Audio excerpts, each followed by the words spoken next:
I believe I have all the information I need in order to solve this case. Alrighty. So, the dints from eyeglasses are on either side of Mary's nose. That indicates she can't really see stuff very well. But I don't think I can match that with any of these clues here. Oh, there we go. It matches with something else. She has bad eyesight. That's the important thing. Okay, that's the important thing. Now let's make some more connections. Keep at home connects to work travels. Yes, so Mary can only she can only socialize when her stepfather's not there, right? Okay, that's good. Let's see, stepfather. Let's see, work travels. That matches with secretive behavior. So, is it strangeness or shyness? I don't know. Why did Hosmer only meet with her when her stepfather was away? It's strange. That's a clue to the mystery, it is. Yes. So Mary's stepfather lied. He actually did not take his business trip. Yes. Okay, let's keep making some deductions here. Mary's stepfather's letter is the same as Hosmer's letter. The letters have the same typewriter defect, meaning they were written by the same person. Yes. And now let's connect keep at home with Mary's income. So the family wants Mary to remain single, because that way they can keep their hands on her money. Alright, so we're gonna put this all together and realize Mr. Windibank is Mr. Angel. Her stepfather posed as this guy, then seduced her, which is just creepy and terrible. Oh, but it was all part of his plan to make sure she would never marry someone, so he could always have her money. So in the original Sherlock Holmes story, he does not tell her the truth. He does confront the stepfather very angrily, in fact, but he doesn't tell her the truth. So I'm gonna follow the original Sherlock Holmes story and hide the truth. Here we go. That's what I'm doing. You should try to let Mr. Hosmer Angel vanish from your memory, as he has done from your life. Then you don't think I'll see him again? I fear not. Then what has happened to him? It doesn't matter. He has left and he will never come back. There is nothing you can do. Oh, Mr. Holmes. No, I cannot forget him. I shall be true to Hosmer. I shall wait for him. Goodbye, Mr. Holmes. And that's exactly... Could have been more diplomatic. That's exactly what the stepfather wanted. He wanted her to forever be in love with the memory of this guy named Hosmer, this guy who doesn't exist, to ensure the fact that she would never get married and he would never lose access to her income. Great, so we just helped the culprit. Oh, dear. Well, let's just pretend that Sherlock Holmes confronted Mr. Windibank, is very angry and violent, and Windibank confessed the truth as a result. Maybe? I hope so. Anyway, that night...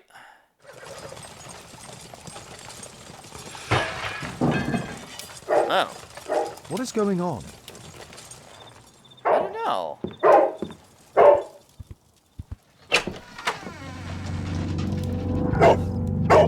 Oh, jeez! Somebody's trying to break into my house. Right? Oh my god. Go back to your flat and stay there with Kate. Is this a threatening note from Mr. Windibank? He destroyed the dog's little bed! What a villain. Ticking. Uh-oh. Time bomb! No! Apparently, I'm just making terrible choices in this video. It's ticking. Looks like I made the wrong choice when it came to talking with Miss Sutherland. Even though I followed the book, that should have been the right choice.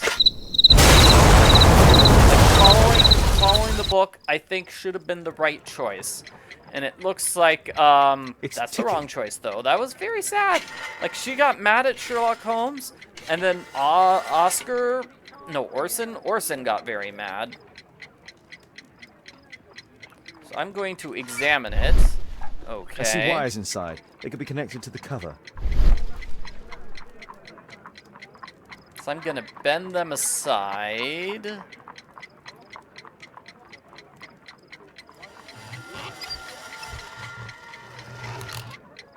This is a little weird selecting things with the scroll wheel, because we haven't done that before in this game. We've used the scroll wheel, we haven't fancy ticking used it to homemade make a gift from selection, Secret though. Admirer. I have 2 minutes to defuse it. Okay, secret admirer. Aha! This solenoid protects the bomb from being easily diffused. If it loses its power supply, it will close contact between the secondary chain wires and the bomb will explode. Okay, maybe you should A source not of waste electricity your for the time detonation. talking, Sherlock. There are wires attached to the bell and hammer. When the alarm triggers, the bomb will explode. Just punch the clock face so it doesn't, so the alarm doesn't go A off. package with explosive material. There are wires going in and out. It's useless to predict how they might be tangled up inside. Okay, I don't see anything I can, okay, here we go. I'm gonna cut stuff. Looks like the blue, wire, not the right one. A fancy ticking homemade gift. Let's try, this red wire. Yeah, well, this is gonna be a fun challenge, figuring out which wire A is the fancy one to ticket. cut.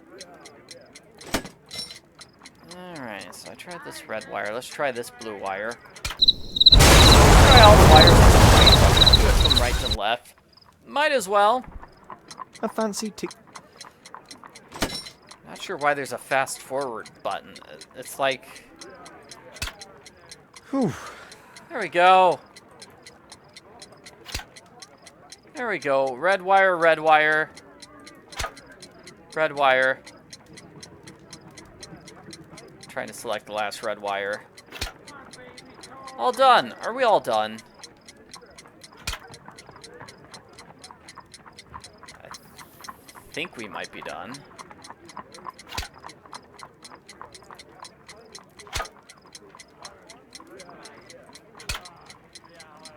Any other wires?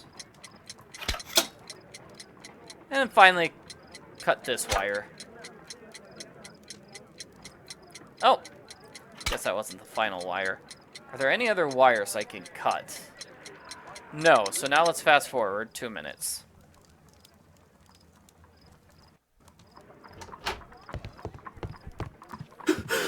What happened? Just a small bomb. Somebody wants to kill me? What for? I don't believe that you were the target. Who then? Me? Mr. Holmes, are you all right? I saw the bloke. I tried to catch him, but he escaped. Thanks, Wiggins. Okay, what did he look like? Can you describe the man? He was thin, about 5'5", with black hair and a hair lip. Isn't that like sort of the same height as the Hosmer Angel fake disguise guy? Wiggins, tell us everything you saw. The fellow was watching your place, so I thought maybe he's a client. But then he took something out of his jacket and threw it, smashing your window. I shouted at him and he took off. I grabbed him by the sleeve, but he wriggled out of his jacket and left it. I'm sorry I didn't catch him, Mr. Holmes. You did very well, Wiggins. Let's check that jacket. Now, let's take a look at that jacket. Here it is. Good job, Wiggins. Here's a penny. Oh, thanks, Mr. Holmes. Yeah, thanks. Really generous fellow, this Mr. Sherlock Holmes. Let's see what's inside. What did this man have in his jacket? There could be a hidden message that's been written with some lemon juice. Dude, No, don't touch anything else. wild. You're a wild man. There are ink stains on this piece of paper. I could read the text with the help of my analysis table if Wilde hadn't already destroyed it. Rally Mohawks, bring out your axes and tell King George will pay no taxes on his foreign tea. His threats are vain and vain to think, to force our girls and wives to drink his vile bohea. Then rally, boys, and hasten on to meet our chiefs at the Green Dragon. What on earth is this terrible poem? A poem? But what does it mean? This isn't a poem. It's a song called Rally Mohawks. That great moment when America rebelled against England's dominance. Then rally, boys, and hasten on to meet our chiefs at the Green Dragon. And I bet they hoisted a tankard of ale and invented a new nation. Along with deciding if this was the week they got to dump some tea into Yon Harbor. Why ever did he keep such a song in his pocket? Okay, on doesn't rhyme with dragon. What? That doesn't make sense if we're talking about American accents. Maybe it rhymes with dragon with the British accent, yeah? Guess it depends on your regional accent. Let's see. JT are the owner's initials. I guess it's probably not Mr. Windibank from the case we just solved with Miss Sutherland. Who tried to kill me, Mr. Holmes? No, not you. I was the target. Good job, Toby. Toby, you're a good dog. Thanks to Wilde, my analysis table has been completely destroyed. Darn. Well, now what am I gonna do? Let's see. Now I need to figure out who tried to kill me and examine the attacker's belongings. Apparently, I'm not done with that. Let's search the archives for this song. What is the Green Dragon?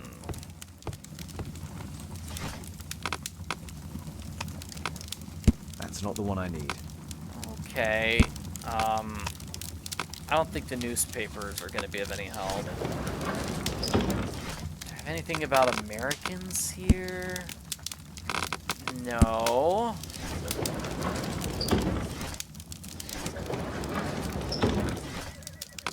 History. Green Dragon Tavern. Oh, here we go. This is a public house used as a tavern and meeting place in Boston's North End. In the early 19th century, a number of replicas were opened across Europe. Oh, hey, what do you know? One's in London. Here it is.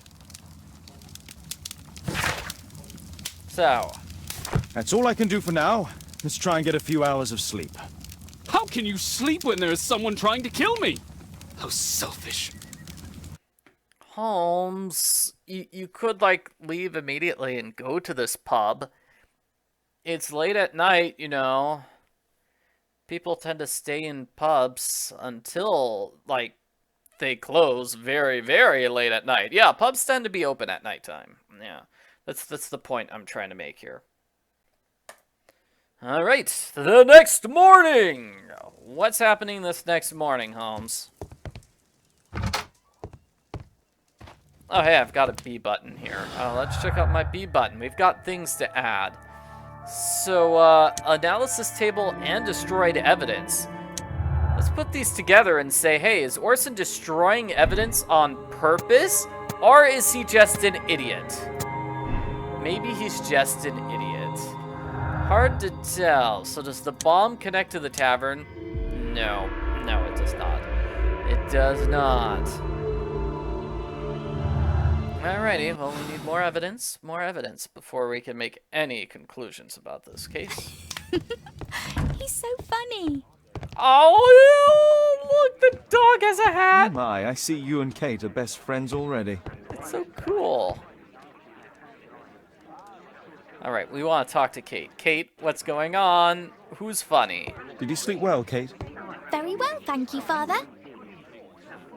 Is that Wild? Whatever is he doing now? He's transforming you into a legend. Oh, silly man. Kate, what's the matter? Well, I just came by to tell you that I'm going to the zoo with Alice. We'll be having lunch in town. So I bet Mr. Wild is just getting me lots of publicity because that will in turn give a lot of publicity for him when he's performing as me in a play. So I don't want to say that Miss Alice is taking advantage of her or that she's taking advantage of Miss Alice, and I don't want to be a jerk and order her to stay, so I'll just ask, what do you mean, the zoo? The zoo? That seems like What the on earth nicest for? option. Perhaps because it is my birthday today? Wait, what? Oh, jeez, I totally forgot, Kate. I'm so sorry, Kate. With Wilde's visit, Look, here's some spending money. Go and treat yourself to a thing. All right. I'll go then. Kate. You never do anything right. All right. Come here. I've had enough of you not caring about me. I do care.